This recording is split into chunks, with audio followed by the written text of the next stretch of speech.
Okay. Alrighty. Well, we are going to go ahead and get started so we can be mindful of everyone's time. So, good evening and welcome to the College of Arts and Humanities Open Forum. We appreciate you taking the time to learn more about what the College of Arts and Humanities has to offer. My name is Jessica Dorfman, and I am an Academic Advisor 3 in the College of Arts and Humanities Student Advising Office, which we call CASA. Before we get started, I would like to quickly take this opportunity to go over a few general items related to the flow of the evening. First, this is a public platform and this forum is being recorded. Participants will be able to view this forum at a later date once it is posted in the pre-orientation content. After the introduction, you may put your questions into the Q&A box, and your question will either be addressed aloud or via the chat. Please avoid asking specific questions related to your personal circumstances, and instead, please keep your questions related to academics within the College of Arts and Humanities, which is our area of expertise. We will not be able to address questions related to admissions, financial aid, or housing. You will certainly have an opportunity to connect with these various offices when you attend orientation. We do actually have someone connected with the financial aid office here with us today if we do have time for some of those questions at the end. Before we jump into some of the questions you may have, I'm going to quickly turn it over to the rest of our panelists so they can introduce themselves and you can get to know them a little bit better. So we'll go ahead and start with Jason Burrell.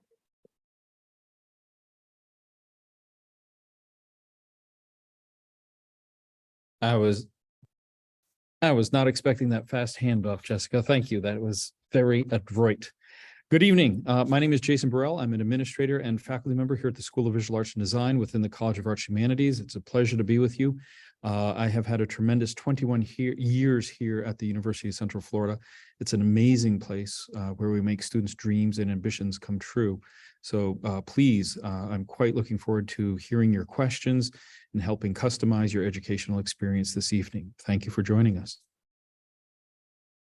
Wonderful. Thank you, Jason. Next up, we have Kendra Gilbertson. Hi, I'm Kendra Gilbertson. I am the interim director in the College of Arts and Humanities Student Advising Office. Like Jessica mentioned, our office we refer to as CASA. We are the primary advising office for all students who have a major in arts and humanities.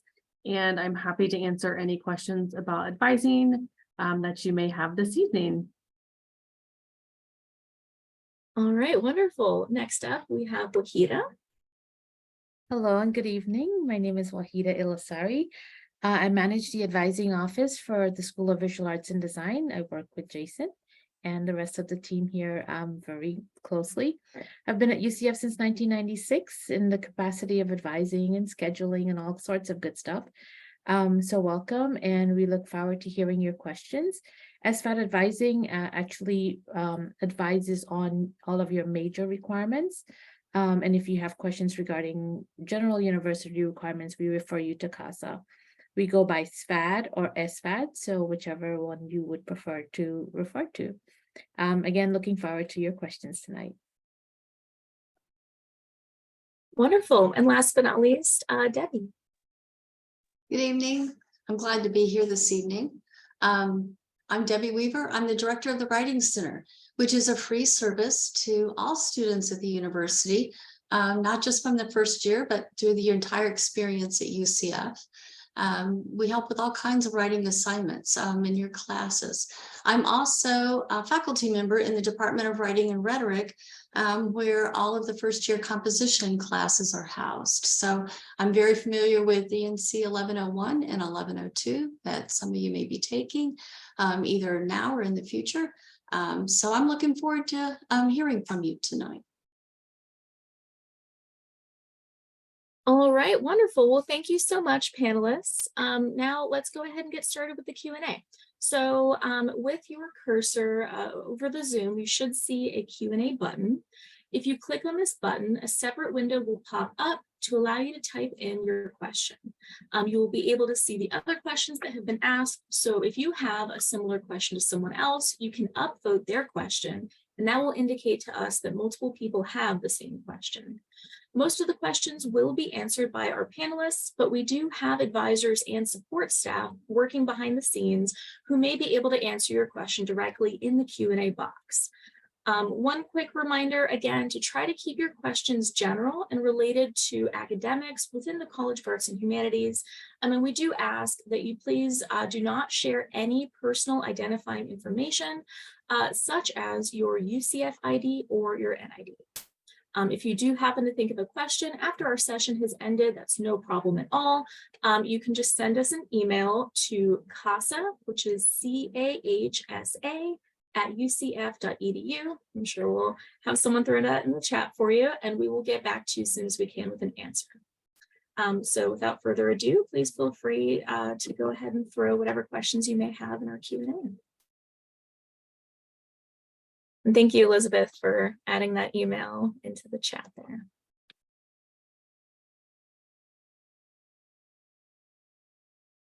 We'll give you just a couple of minutes here to throw some questions in there.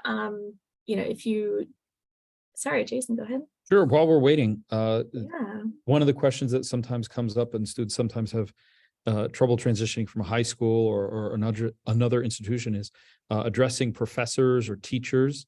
The key to that really is communication. Many professors, there's quite a range of possible ways of addressing faculty members. For some faculty members, they prefer to go by their first name. I personally do. For other faculty, they prefer a greater formality. Some professors, it's very important. If they've earned a doctorate, they find it very professional and appropriate to be called, Dr. Smith. Other faculty in different fields feel that is unnecessary. So talking to the professor, it's a great way to open a conversation or to start a semester. How would you like to be addressed? And you'll find that the faculty are generally asking you a similar question. That here, nicknames are sometimes important, and just help make that, facilitate education so that talking together becomes easier. What I hope everyone is experiencing is that the level of mentorship and connection between student and faculty should increase with each year in the education, to the point of your senior year, where you're truly working with the mentoring faculty who will probably be connected to you for the rest of your career regarding letters of reference or sharing news or developments within the field and profession. Wonderful. It doesn't look like we have any questions yet, but we do have, again, if anyone who is attending with us, please feel free to throw questions out as you think of them. But we do have a couple of ideas prepared. So perhaps actually, Jason, I might go ahead and just ping this back your way. As a professor or an instructor, can you tell us what a typical day or class meeting might look like for a course you teach? Sure. Thank you, Jessica. Yeah, here in the School of Visual Arts and Design, the majority of our classes are studio-based. So classes are longer than the average academic class that might meet for 1 hour, 3 times a week. Here we might meet for 3 hours twice a week. And classes will begin with some conversation, a discussion of the class goals, class attendance will probably be taken, and then we'll begin work on studio time, where we're actually making drawings, paintings, or sculptures. We're working physically with our hands, we're designing with our minds, we're communicating about our designs, critique and conversation. The faculty member is usually walking around one-on-one, speaking with students, and then at certain points in the day, the class will come together as a group to discuss work in general, what was being learned, what to look forward to in the next class. So you're looking at organization, you're looking at structure, but then you're also expecting that deep level of feedback, so you can take work from a beginner's level to an expert level, so that we can prepare the students to achieve their dreams, whether they want to become animators, graphic designers, studio artists, creative business entrepreneurs who run their own business. It's all addressed in the studio arts.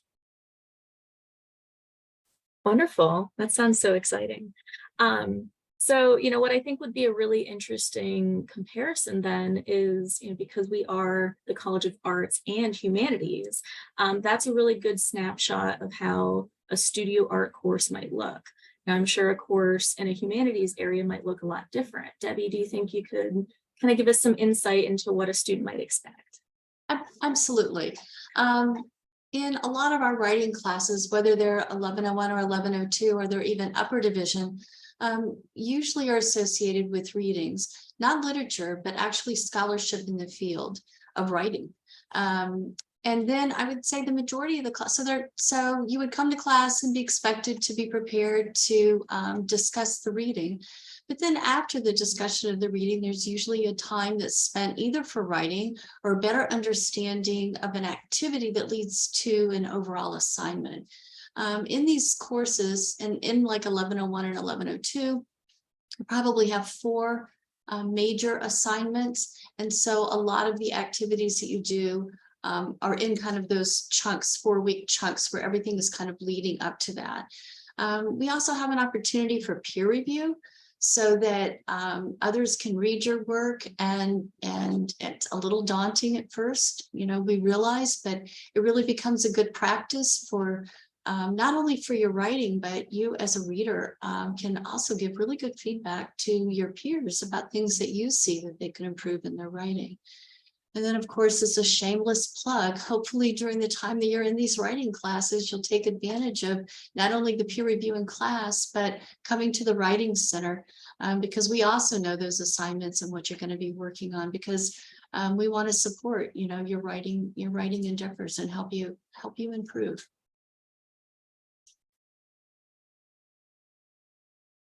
Wonderful.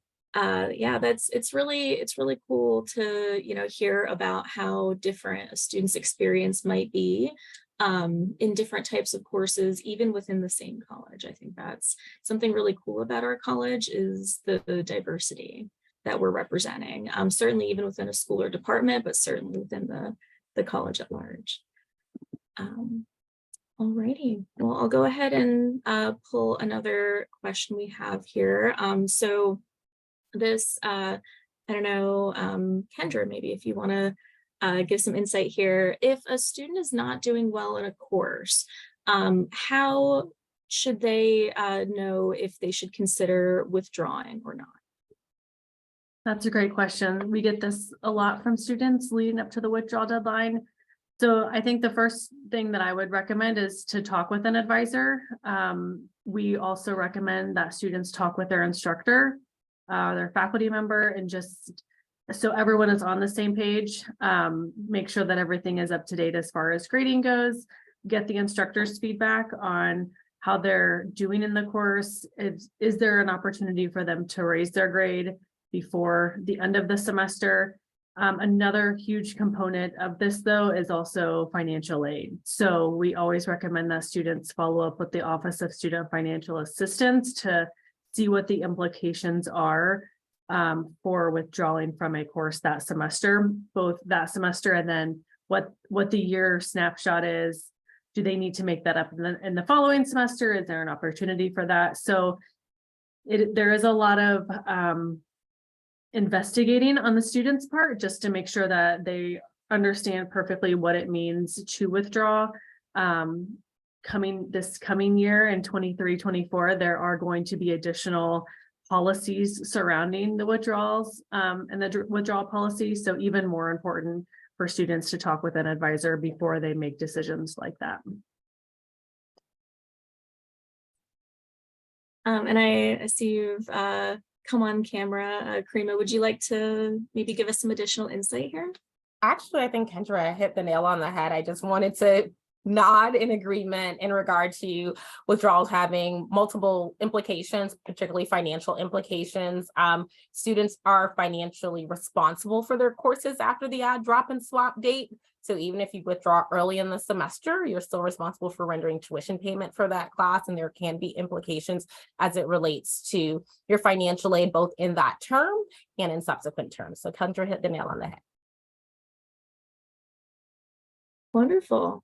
Does anyone else here have some insight that they'd want to give, perhaps from a faculty perspective? Jason. Yeah, sure. Thank you. The key is communication, just like getting to know your faculty, how you and sharing with them how you want to be addressed and how you'd like to address them, but talking about the progress in the class. Are you doing well or not? Or faculty will post grades through web courses. And so there should be some appreciation of how you're doing, but you can always improve your information by speaking with a faculty member. Sometimes you're in a very large class of more than 100 students. And so you might not be able to connect with the faculty member right at class time, and they'll therefore chase the faculty member down during office hours or email them for more communication, and you can get more concise answers into an email. But talk with a faculty member. They're not just there to lecture and disappear. They go through the process of designing and providing office hours. People become faculty because they want to be good teachers. They want to help. So, but sometimes it's up to the student to start the point of conversation. And I would just like to follow up go to office hours. I think it's so important, and maybe go at the very beginning of the class and get yourself familiar with, with the faculty member, introduce yourself. I know sometimes that can be intimidating, but faculty are required to have those office hours, and it's not just for us to sit and do other things. It's an opportunity to help and answer questions for students that are in the class. So I think if you do that at the very beginning, then if you get close to withdrawal deadline and you're wondering about your status and what you should be doing, I think it'll be easier to have those conversations. And then the only other thing that I would add, because I agree with everything that has been said, is I've had a lot of students over the years who have tried to make that decision by themselves. So in other words, they might send me an email, or they might just come to office hours for the first time and said, I just want to let you know that I'm going to withdraw from the class. And I'll say, wait, let's sit down and let's look at where we are in the semester. Let's look at your work. Let's make a decision together. I would have to say probably 8 of the 10 times the student did not need to withdraw from the class. So seek out all of these different sources, have conversations. Don't make this decision by yourself. Yeah, I think this is all really insightful information. I don't know, anyone else have anything they want to throw in here? And Jessica, I was gonna add, and Yeah. Debbie and Jason mentioned it, communication from the beginning is so important. When students come to advising, the first question we ask them when they speak about withdrawing, did you have that communication or speak with your faculty? And they're like, no, I'm just gonna withdraw. But it's so important because, don't wait until close to withdrawal to start realizing, okay, I'm not doing well.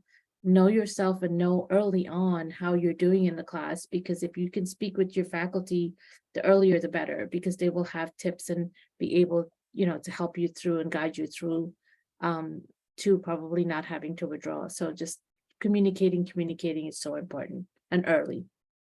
Thanks. Wonderful. I think so we have another question I'm going to throw out here, and I think that this sort of builds on this idea of communicating early and often and having that connection with your professor. So we have a question about attendance, course attendance. So is attendance required for a class if an instructor is not taking attendance every day? I suppose if anyone wants to jump in, I'm sure we could get a few perspectives here. Yeah, the expectation is for students to be in class. Even if they're not taking attendance, they'll be delivering material that will be at some form of end of semester review, whether that's a paper, whether that's a final exam, or a series of quizzes. Missing the material delivered in class is a really easy way to do badly, potentially to do badly to the point of failure. One of the easiest ways to succeed in university is to be at the event, whether it's a course or extracurricular. To show up is 9/10 of the battle, according to some people. And please expect to be there. They're not making the class for no reason. They're not making the class to get by. You'll discover there'll be specific terms in the syllabus regarding what is happening in the class and what is expected. The syllabus is a legally binding contract. The syllabus is technically, when you pay tuition, that is what you are purchasing, is the terms of the syllabus. And you'll find in the language there about the expectations of attendance and participation, about the importance of lecture and the in-class deliverables. So don't think it's a game to be snuck by. You want to get an education. I'll end with, there's a great bumper sticker. It's not how many books you get through, it's how many books get through to you. The point of an education is improved behavior. And here at UCF, we deliver some high quality faculty and high quality courses that change people's lives. You want to be in the room to partake.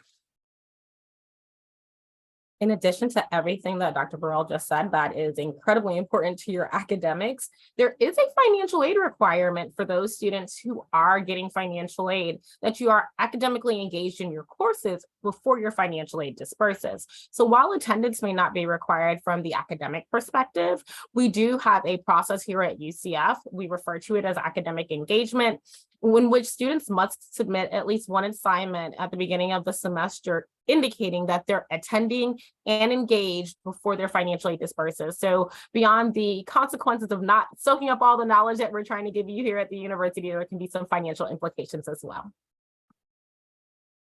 Wonderful. That was great. I was actually going to ask if you wanted to jump in on that. So that was totally perfect.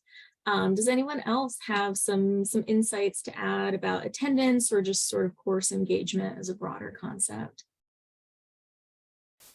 Maybe we can sort of broaden this to advising engagement as well. Jason. Yeah, but sometimes in a small enough class, the professor might not be calling out people's names and stopping the class for attendance. Some of us learn the names of our students and we're able to take attendance just in the process of a regular class. Sometimes there are things to be handed in or a quick group project or some way to participate that produces a piece of paper or results that can determine attendance. And it might not be obvious that attendance is being taken. And so it's again, an easy way to get in trouble very quickly is simply not to be there. An easy way to succeed is just to be there. Okay. From an advising perspective, we also will echo that. Please go to class. You will be more engaged. You will learn more. You will know what is expected of you when it comes to assignment time and exam time and project time, if you are there in the class getting that information. So that is also will be the message from your advisor as well, is to go to class. I would also be interested in sort of extending this concept of engagement to actually engaging with advising itself. Wahida, if I think you could probably shed some really good light on why it's so important to connect, in particular with a major advisor. Yes, thank you, Jessica. So advising is very important. At orientation, we stress the importance of meeting with your advisor. We actually say once a semester. This way we are helping you to track your progress towards graduation. We can keep you on track. You know, like I mentioned earlier, CASA is the advising office that oversees all of the university requirements, and we would meet with you for major requirements. Then we would refer you over to CASA if we need to, because they can look at certain parts of your degree audit and requirements and help you with that. They do the same for us. They will send our students to our department or to our school and other areas if you have a major requirement to fulfill.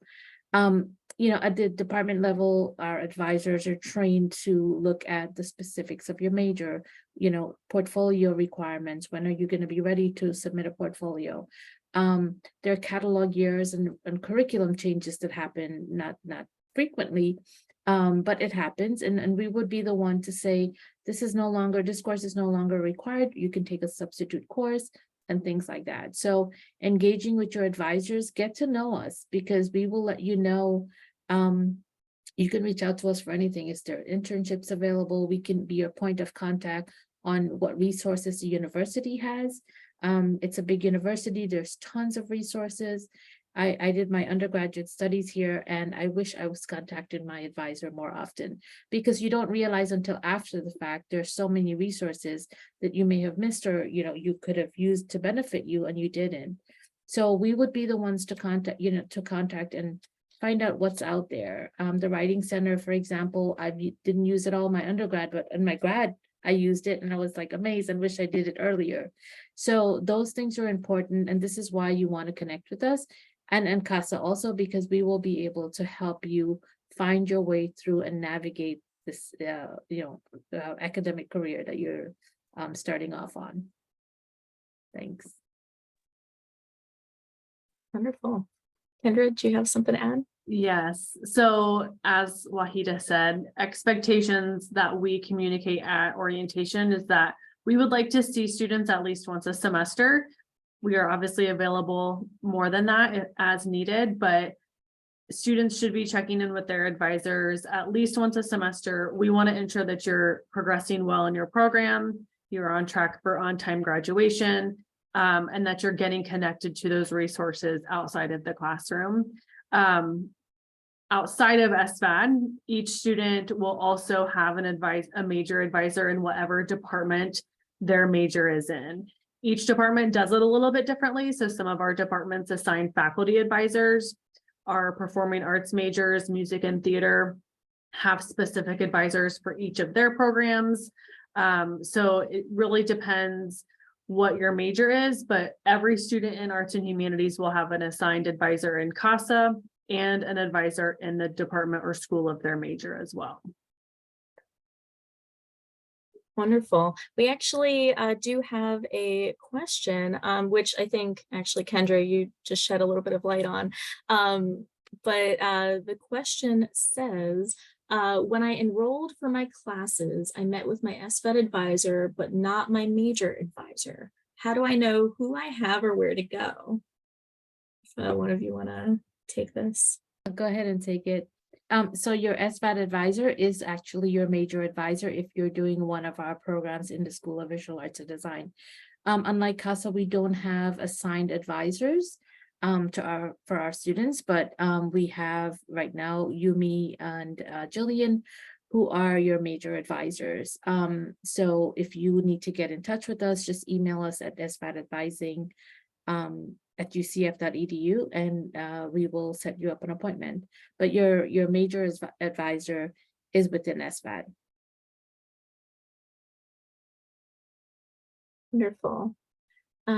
Any other insights about advising or utilizing resources? Debbie, I don't know if you wanted to maybe talk to us a little bit more about like the Writing Center and what some of those benefits could be. Thank you, Jessica.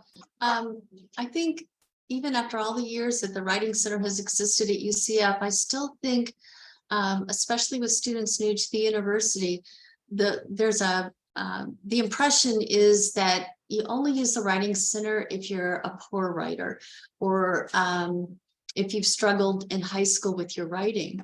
But we help PhD students, with their thesis work.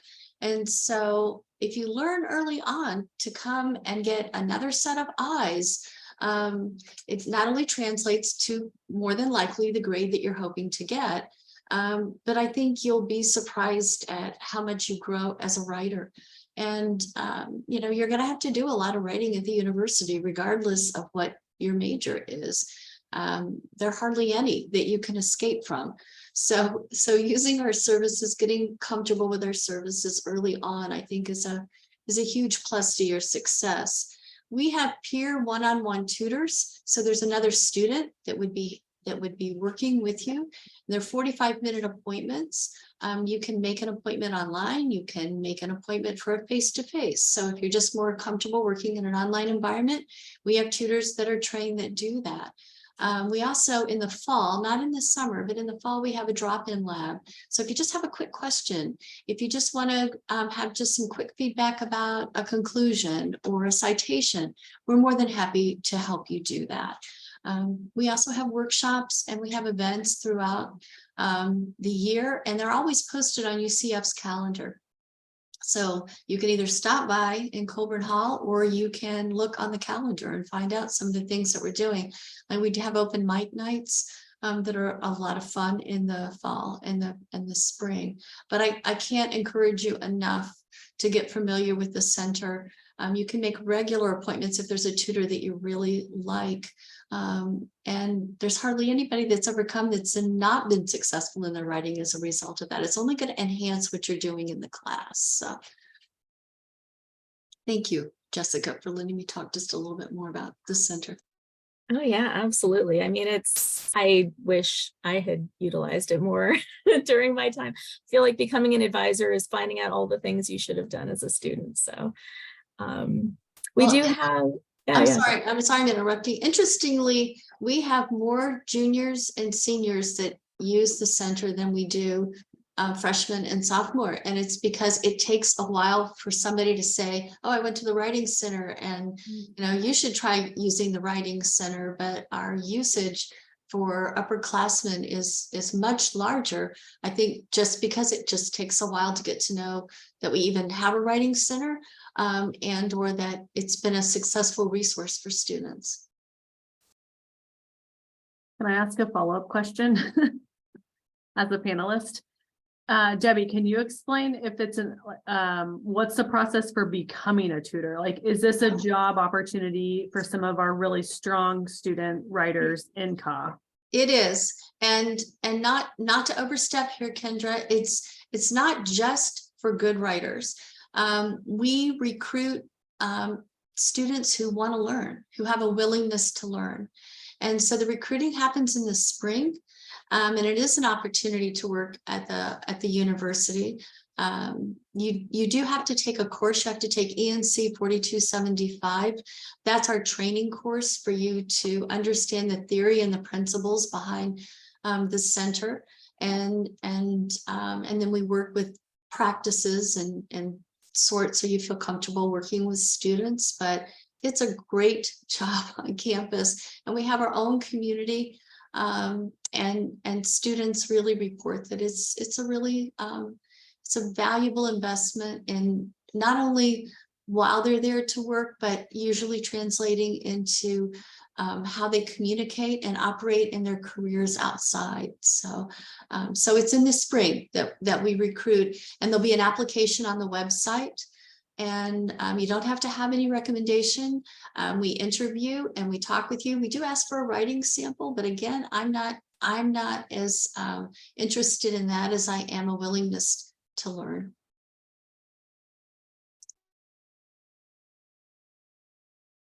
Wonderful. All righty. Okay, we do have another question here from an attendee. And I think actually, Kendra, this would be a great one if you wanted to grab.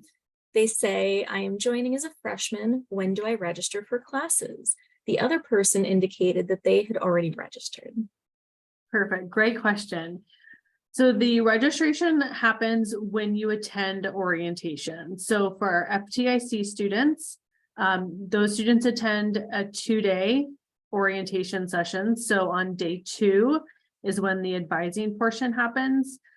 So students will hear a presentation from our office. They'll meet with the college or the school or department of their major for some information, and then they will meet with their CASA advisor or a CASA advisor to actually register for courses on day 2 in the afternoon. And students will register for their first semesters. So if students are starting in the summer, there'll be summer and fall. And if students are starting in the fall, it'll be fall classes. For our transfer students, they attend a 1-day orientation where academics happen on that day. So they'll get a presentation from CASA as well, and the major advisor, and then they will register with the CASA advisor in the afternoon of orientation. So if you have not attended orientation yet, look forward to that. And that's when you'll be actually registering for your classes. Wonderful. All right, well, please keep those questions coming. We're really excited to have them. Let's see here. Yeah, Jason. Yeah, take a minute to hop on the Writing Center is Amazing bandwagon. Dear students, one of the neat things about coming to UCF is that it's a big institution with deep resources. The Writing Center is one of them, that they're a team of people, experts trained in various types of writing at various levels, waiting to help you with your projects. Communication is the key to success in our socially connected, digitally diverse society, and the Writing Center will make you more sophisticated. Their advisors sit down with you and help you write better. They explain choices in grammar and English so that you grow in sophistication. It's not just getting a paper back with red ink on it. It's this growth possibility that helps students achieve better grades. I see this regularly at the undergraduate but particularly most of all at the graduate level. And it's a deep resource, the Writing Center. There are other resources around campus from UCF Cares, the Student Health Center, the Student Union, the internship possibilities. The Student Government Association at UCF is massive. There are over 500 student clubs across campus. If you like anime, well, you're in trouble because there's like 12 different anime clubs. There's the club who makes anime. There's the club who just watches anime. There's the club who are writing their own anime. There's the club that doesn't meet. There's the club that meets every weekend and watches several hours of anime. It's just like that, example after example in different fields and different interests.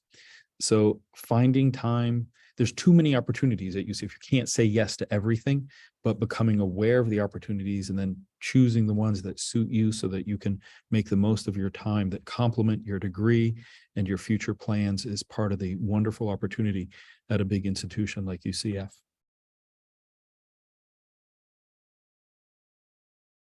Wonderful. Thank you, Jason. I love to listen to you talk. It's always so prolific.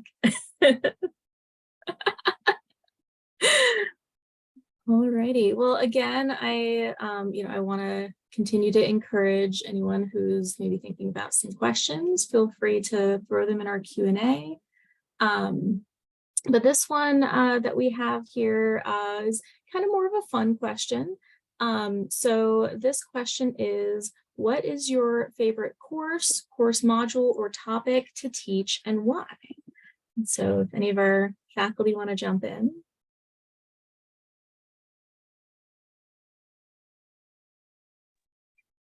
So while I do teach the tutoring practice course that tutors have to take to be in the center, and I've been at UCF over 20 years, and I've taught upper division writing courses, and I'm the editor-in-chief of Imprint, which is an online student magazine that's run by students.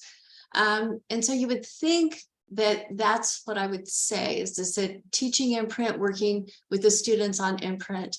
But my very favorite class to teach is ENC 1101. I love to teach that class because students come in and they're nervous. They don't think that they're good writers. Somebody has told them that they're not a good writer, or they don't know how to research. And that's because somebody told them they didn't know how to research. And they're a little bit intimidated about some of those questions. And so on the first day, what I like to do is once everybody's in, I like to take them all out in the hall. And I said, just leave it all out here. Leave everything that you ever thought about writing or how you see yourself as a writer, and leave it out here. Just try really hard. And we all come back inside and we all sit down and then we start. And the most heartwarming students are the students that will come to office hours and say, I never got above a C on a paper. And so now I don't know if to trust you because I got an A on this paper. And I said, well, you earned it. I didn't give it to you. You earned it because you rewrote it several times and you understood, what we were doing here. And then that writer thinks, well, maybe this isn't so bad. Maybe I can do this for the rest. And I'm not trying to turn everybody into Ernest Hemingway or F. Scott Fitzgerald. That's not my goal. But I want to give you the confidence to feel like that you can approach an assignment, any assignment that you may get, that you know how to kind of brainstorm and you have the skills to be able to start and navigate through the rest of the university. So ENC 1101 is my favorite course to teach. I have a similar point of view for drawing, for art classes in general, that our society promotes the what I call the myth of talent over work. When we have movies about work, they quickly edit it into a very short and very dynamic montage scene that hides the work. And every student I ever meet has the potential to become a great artist.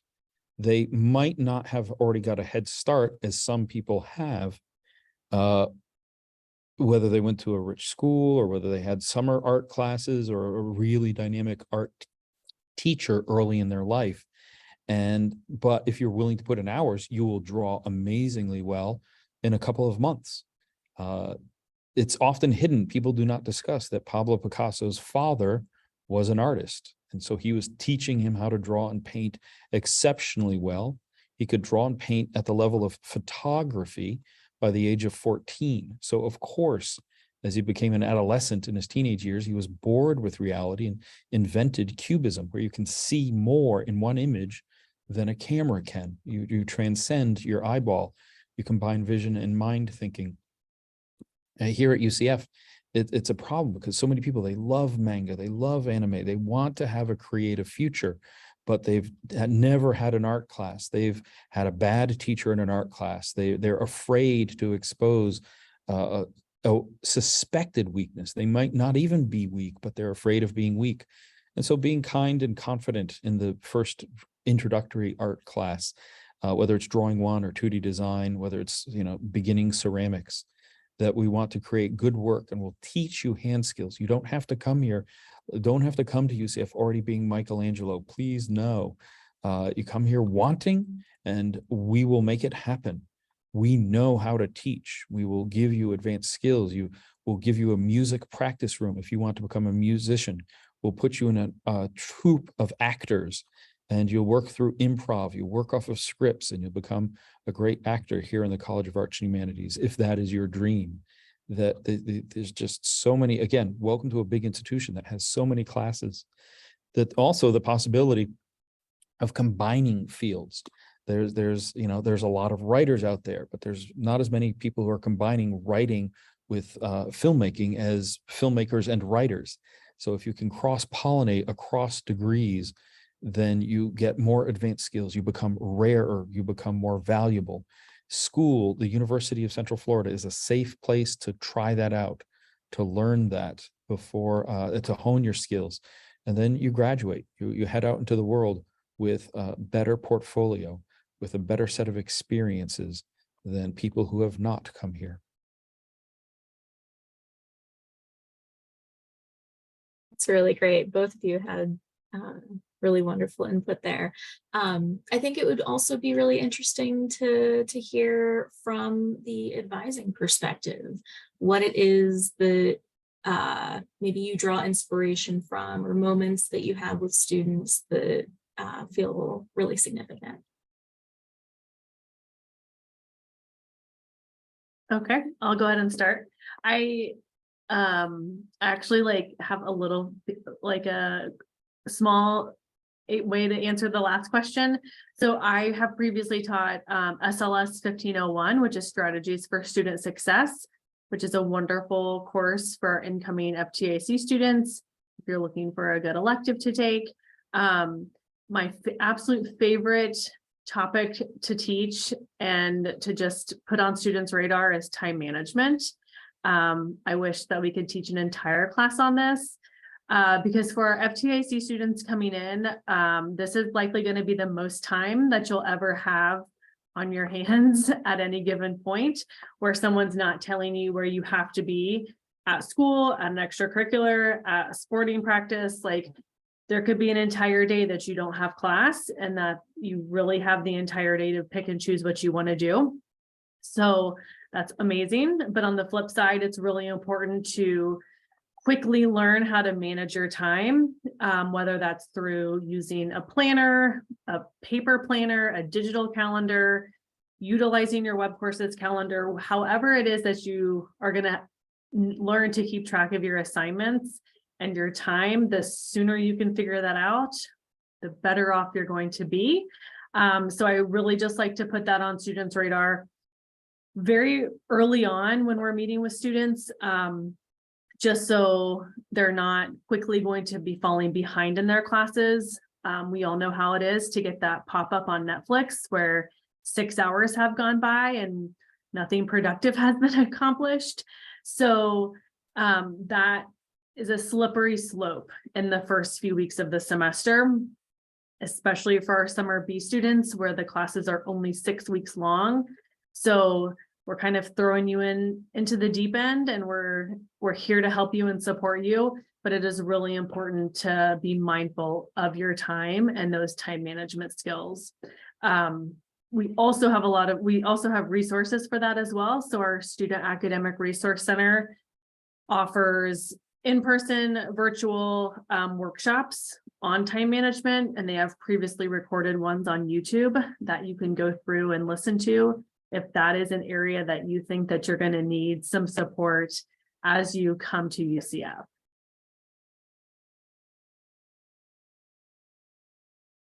Wonderful. Then while you're mic'd, did you want to also add something from your perspective as an advisor? Yes, thank you. So I will kind of piggyback off what Jason had said. Minors, certificates, for some of our majors, especially on the humanities side, there's a lot more room for electives than some of our art majors. So it's really important and fruitful to have those conversations with your advisor as far as like, what else are you interested in? What are your career goals? Are you interested in going to graduate school? Because there might be a minor or a certificate or a second major out there that you have never heard of, that you don't even know about, that you can pair really nicely with your major. And so getting those additional experiences and those little other areas of expertise, our goal for you is to be the best candidate for whatever comes next, whether it's your career or whether it's applying to a professional school or a graduate school. So really having those open conversations with advisors, and I really enjoy hearing from students what those interests are, because it is fun when we can share, hey, did you know that we have an editing and publishing certificate or a professional writing certificate that they don't know is out there, but they're really interested in publishing or they're really interested in professional writing. And so I hope that answered your question, Jessica. But that's kind of from an advisor's perspective, like the importance of advising and just kind of sharing your goals and interests just as early as possible. Yeah, thank you, Kendra, so much. Wahida, do you have something you want to add? Yeah, thanks. I'm going to add a couple of things based on what Kendra, Debbie, and Jason mentioned. So being an advisor, it's actually one of the most interesting things I've done in my whole life, which is being an advisor. So we get students who come to us, from the beginning, and then they come back to us later on. So with Jason, when he mentioned, what they were doing in classes, and we have students who will come to us on the first day for drawing one, for example, and they'll be like, I've never drawn before, but this is what I have an interest in, or they've not drawn, or they think they cannot draw. And so at the end of the semester, they'll come back and show us some of their work, and it's amazing. And it's because they've been in the class, they've actually attended class, listened to the faculty, took that critique that they got from that faculty and improved, their work. And so for us, it's exciting when we see that from the students. And regarding the writing, that's so funny that you said that example, or you brought that example up, because that's how I felt when I was in school, right? It's like, okay, I have to write, especially for your grad programs. You write until there's no more writing to do. But I think just having a faculty support you and build that confidence in, letting you know that shake it off and start over, or you have that ability. I think that's so important for our students to hear. And I know a lot of our faculty do it, but it does help our students, develop and become a stronger student and writer or painter, drawer. Kendra mentioned SARC, and so I refer students all the time to SARC. The one thing I wanted to add to that, what Kendra mentioned, was the online classes that you have. So the students would register for an online class, and I tell them treat it as an in-person class, as in put that time on your schedule, 8 to 10 in the morning, I'm going to get up and I'm going to do my online assignments and get it done. Because the minute you start to say, oh, I can do that online assignment the day before or 2 days before, you keep putting it off. And I've been in that situation. I know many of our students have been. And so that's what I tell them, just put that on your schedule, just like your in-person classes are on your schedule. So you dedicate that time just for doing those assignments. There was also mentions of the minors that we have, throughout the university. And I tell students all the time when they ask me about a minor, select a minor that complements that degree and career that you want to have or you're going into. Because having that minor can give you the edge over someone else who has that same degree, but not that minor, and give you an advantage in an interview and being hired. So when you're selecting a minor, don't look for a minor that you can do because you've met most of those requirements with your major, right? It's not complementing or it's not adding, as our interim dean, Delia always says to us, what's the added value of a second minor or a minor or a second major? So when you're looking to select a minor, definitely look at something that complements what you're going to be doing. But I think it's important for the students to, understand that you have the ability. What people may have told you in the past is necessarily not true. Just, this is a new chapter in your life, and treat it as one. So thank you. Wonderful. All righty, we do have another question that came in, and thank you all so much for giving us your questions. So I think this would be a great one to send over to Kendra, and I know we have an advisor who can also throw some links in the chat. I think would be great for this, for these resources. So our question is, what kind of assistance is there for students with disabilities and/or mental health challenges? Great question. So first we have our student accessibility services office. So students can register with this office to see what types of accommodations will be available. Elizabeth put that in the chat box for everyone to see their website. And then we also have counseling and psychological services, which we refer to as CAPS on campus. And they are a service that is already included with your tuition and fees. So we typically will refer students to both SAS and CAPS on a regular basis. I would say, as with a lot of things that we've already said, register early and get connected early and often. And if you already know that you want to use these services, get those scheduled as soon as you attend orientation or talk with them during orientation and get those scheduled for when you're going to be attending for whichever semester that is.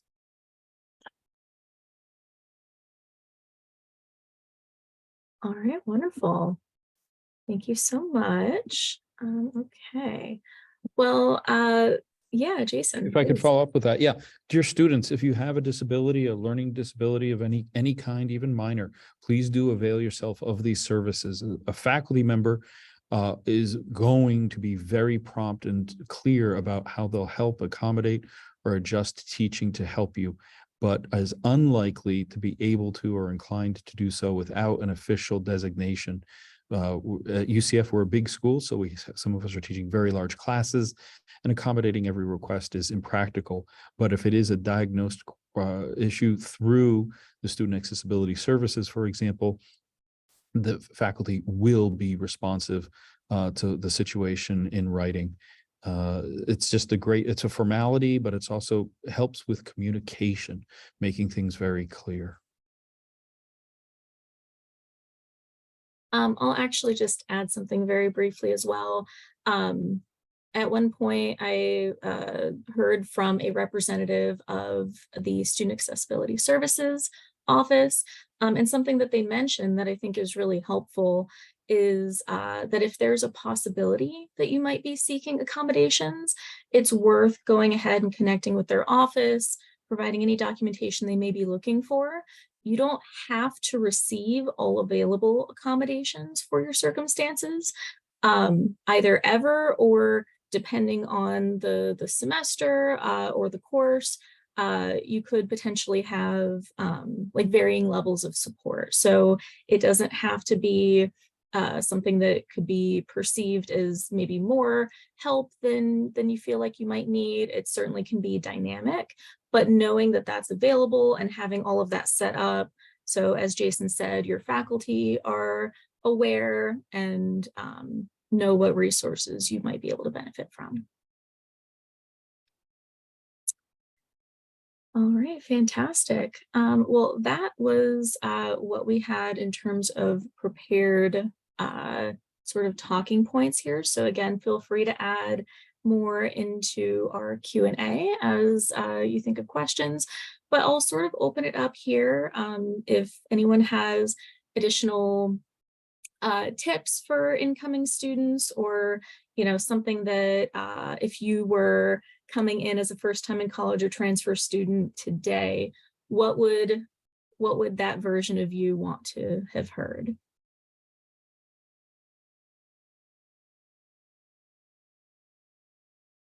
So I'm going to jump in again from the advising point of view. There's a couple of things that I think, and we say this during orientation, but I keep telling the students, when they come in for orientation, they've gone through so many presentations that they probably forget what we tell them. So just a couple of things to remember. Meet your advising office, at least once a semester. And when I say at least because we're always available to see students. And not just your major advisor, but the college advising office. That's number one. Number two is when your registration time in the future opens up for registration, your enrollment appointment time, be sure to register immediately. Our classes fill up quickly. And this is true throughout the university, not just in SVAD or the College of Arts and Humanities. So register, don't delay, don't wait a week later or 2 weeks later, or like some students right before the fall semester starts, because more than likely your class will be filled. If there's a wait list, add yourself to the wait list because students do move out of and into classes. So we would have students sometimes that register for 5 courses and only needs 4. They'll drop that one, and if you're on the wait list, you will get in if it's your number is next. So please add yourself to the wait list. It's so important. If you have that GPA that allows you to register in March for the summer, fall, and spring, please register for all 3 semesters because you will have your first pick in your courses. And when you're making appointments to see an advisor, and this is so important for the students in SVAD, please don't wait until you have your appointment time in your MyUCF to come and see us, because by then you're going to more than likely be waiting for a while before you see an advisor. So make that appointment early. When the fall starts, make an appointment to see us immediately after 2 or 3 weeks into the semester, because we'll have more time and be able to schedule you and to come in and see us earlier. So those are just a few things from the advising side that we see that we would like for our students to kind of follow through on. And most importantly, please read your email because anything that we have to communicate with you will be coming to your UCF email address. And if we, for example, cancel a class, you'll be notified via email your course was canceled. If we change the time, we will be notifying you via email that your course is going to be changing. So please read your emails frequently. I would say once a day, or if not more. Thank you. Wonderful. Thank you so much, Wahida. Someone else want to jump in? Sure, thank you. Yeah, organization. Kendra saying time management. We don't get dumb, we don't get untalented. We get smart and talented students at UCF, but time management, how to hold down that part-time job, how to take care of family, how to arrange for travel, the wonder and terror of having a school schedule where you have free time during the workday. You're not locked in homeroom, but you have to make decisions about how you spend your time now is more of a challenge than class content. being organized enough to figure out which classes you want to take, or registering for them as fast as you can, but possibly before you've had an advising schedule, knowing that you could change up your advising after, you can change up your registration after advising, but you can lock in those classes so you're not waitlisted for everything that you want. Using waitlisting, because if you've ever heard that, oh, go ask the faculty member for an override, that's gone. The only way to potentially get into classes anymore is to get on that waiting list. And the waiting list works. We have students who sign up for more classes than they need. We have students whose life commitments change at the last minute. And so students who are 5, 6, and 9 places out suddenly end up inside the class by being on the wait list. So there's all kinds of ways to being successful as you take care of your education to this next level. Know that you're surrounded by people who want to help. Even though all the UCF buildings look like they're made out of the same brick and all the hallways look like they're made out of the same beige cinder block, you're surrounded by resources. You're surrounded by websites. You're surrounded by people who want things to work for you, who want you to have a great education and to make your dreams come true in your future. So sometimes you might end up having to ask someone who might not be the answer. For example, here at the School of Visual Arts and Design, we have our front office. I know at the School of Performing Arts and the theater building, they have their front desk is on the 2nd floor. And we in the academic parts might not be able to take care of your parking ticket, but I have a phone call that I have a phone that has the number of every UCF employee on it. I know I can find through Google searches, I can find every UCF webpage, even if it's not directly linked. And we can help you get started on your answers so that you can get on to the more important things in your life. I say things like this to every student I meet, when I meet with tours, when I meet with incoming students, and very few people end up contacting because we do have deep resources, because they do find the help they need. But just knowing that someone wants to hear your trouble and is willing to help you is the truth. It's true for me and all my students. I welcome those calls. I get excited about helping people and solving issues, as I have benefited from kindness in the past. I'm looking forward to returning it. And I am not the only person who feels this way. This phone call, this Zoom session is full of people who feel that way. And each of us has at least a dozen colleagues in a similar mindset. So welcome to UCF. We'll be focused on the important things, the classwork that develops your skills, your network, your future. And we'll make it a joy to be here in the end.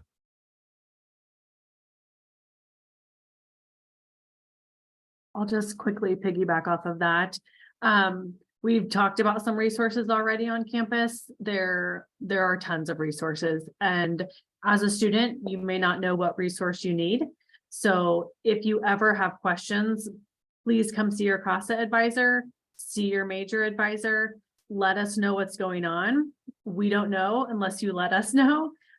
So that goes back to communication. If there's something going on and you need to get connected to a resource, come talk to your advisor and we will get you connected to that resource. My other piece of advice is to get involved.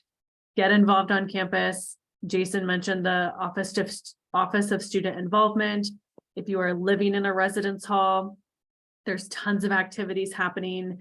All of the summer be 6 weeks, and I would say the first 4 to 5 weeks of the fall semester, there is something happening every single day on campus.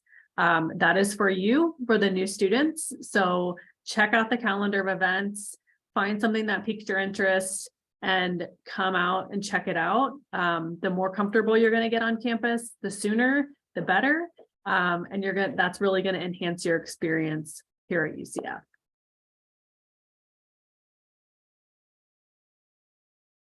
Debbie, did you have any other thoughts to add? I think everything has really been very eloquently said.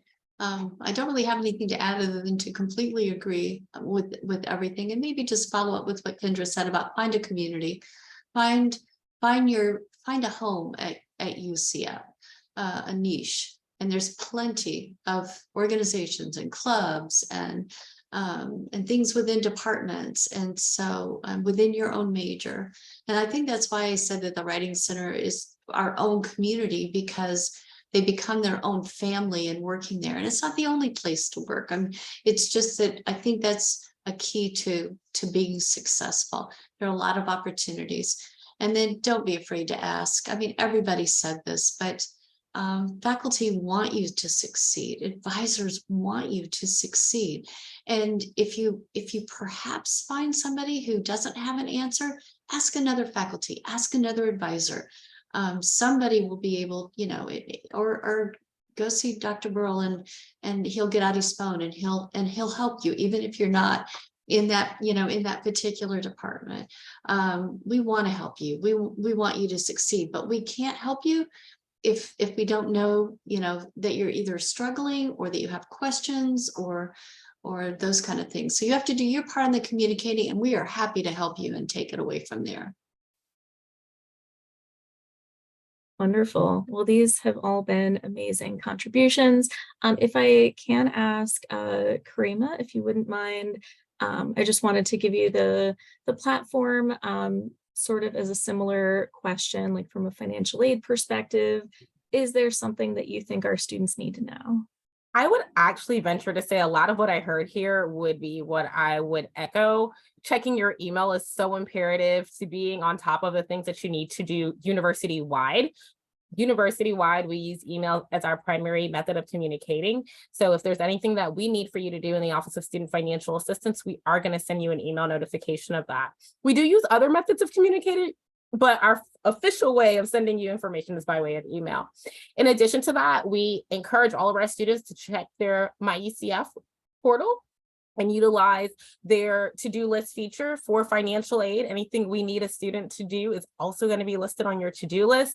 And we want you to get those documents in as soon as possible. We do have an established priority date for document submission of May 30th. However, if you haven't gotten them in by May 30th, we do request that everything get received no later than 60 days before the semester begins.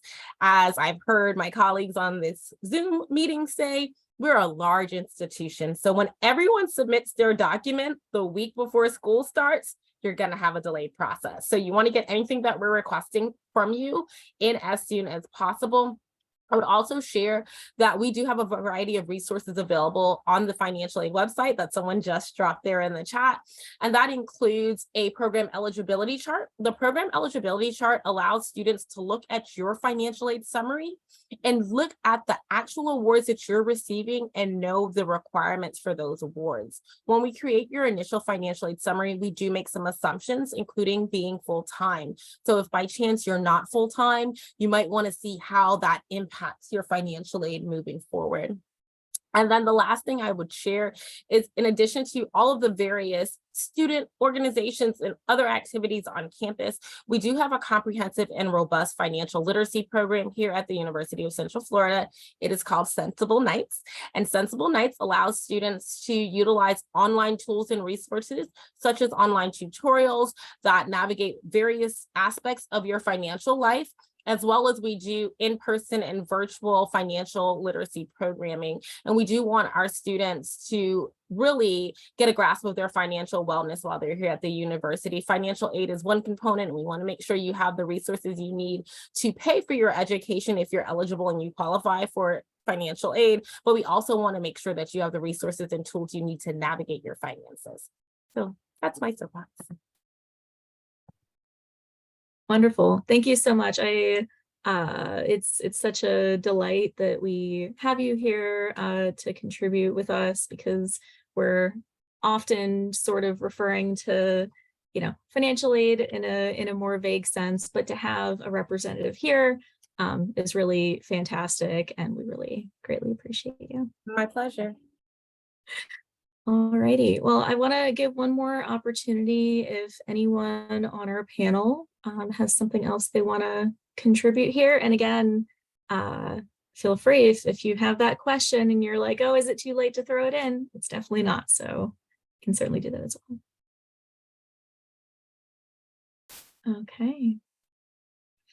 All righty. Well, I do also want to just mention here, I'm sure you've seen it, but we've had one of our advisors working behind the scenes, throwing all kinds of wonderful and very particularly relevant links into our chat.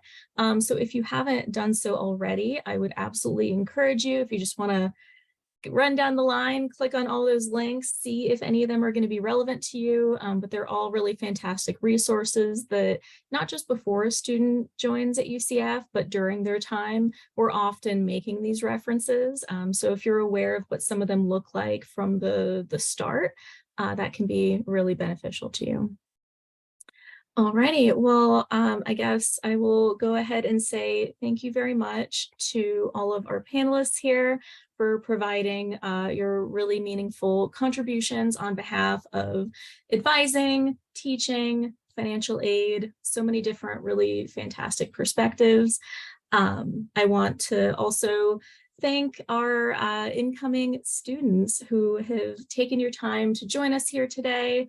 We really look forward to supporting you both during your transition to UCF and also throughout your time at the university and helping you achieve whatever goals you may have.